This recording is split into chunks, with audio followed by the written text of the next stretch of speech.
Ako si Chella, isang model ng payong dito sa Taiwan.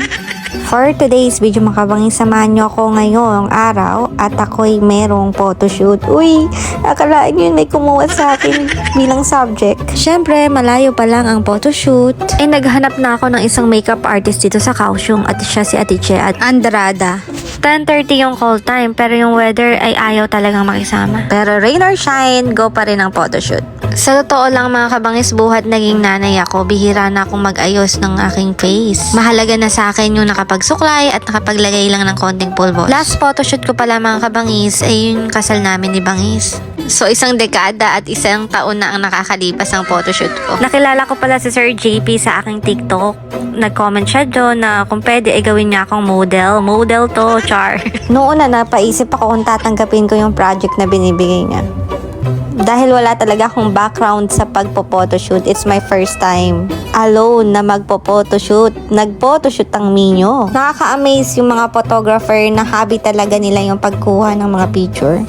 Para sa akin, napakahalaga talaga ng mga litrato kasi ito'y nagkakaroon sa atin ng mga memorabilia, lalo na sa ating mga pamilya. Naalala ko noon, pag may mga pictures sa school, yung mga graduation, yung mga photographer ay talagang sobra yung pagod at hirap nila makakuha lang ng magandang shot sa kanilang mga subject. Pagkatapos nun, ilalatag nila yung mga nakuha nilang mga litrato sa lapag at hahanapin yun ng mga graduate.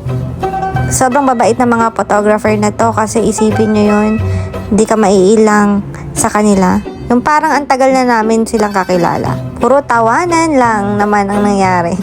Kung gusto nyo magpa-photoshoot dito sa Kaohsiung or saan man lugar dito sa Taiwan, nandito yung kanilang Facebook account kung gusto nyo mag-prenuptial, birthday shot, at kung ano mang okasyon sa buhay mo na gusto mong kuhanan ng litrato. Pwede nyo silang i-message sa kanilang Facebook. Maire-recommend ko sila kasi sobrang babait nila. Nandiyan si Sir Carl, nandiyan si Sir JP. Halata naman sa kanila, napaka-pasensyoso nila. Kasi kahit ganun kalakas ang ulan, go pa rin ang photoshoot. Go lang din ako kasi syempre, privilege na to. Artista ka for today's video. Ay mali, for today's picture pala. Sobrang sulit na araw at worth it naman lahat ng pagod. Parang hindi ko nakilala ang sarili ko sa mga litratong kinuha nila sa akin. Kasi ang gaganda talaga ng mga kuha nila. Thankful din ako sa mga kaibigan ko na todo suporta sa akin sa photoshoot na to.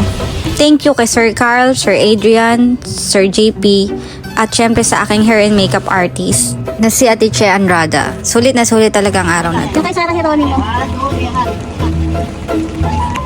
Magsandans ka. Magsandans ka, bebe, dali. Baka tumilang ka lang.